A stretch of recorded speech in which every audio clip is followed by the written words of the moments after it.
Hello and welcome to Instant Nerd. In today's video, I'm going to teach you how to fix 100% disk usage in Windows. If this video helps you, then consider subscribing and liking the video. For the first step, go to Search and type Services. Then click on it. Once the Services windows appear, click on any service, then press S on your keyboard to quickly navigate. Scroll down to find SysMain. Double-click on it, set the startup type to disabled and click Stop to stop the services.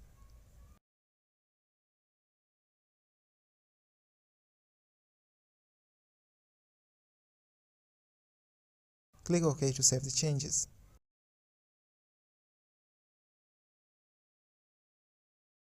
For the second step, go to Search and type Add or Remove Programs.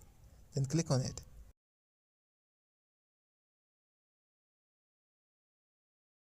In the list of installed programs, look for any that you don't use.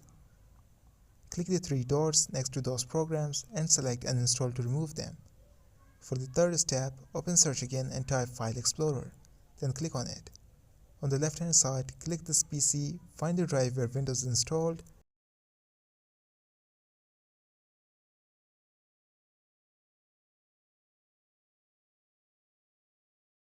Right-click on the drive, select Properties, then go to the Tools tab. Under Error Checking, click Check and then Scan Drive to start the scan. For the last step, go to Search and type Task Manager, then click on it. In Task Manager, go to the Startup tab. Look for the apps that you don't need to start automatically when your computer turns on.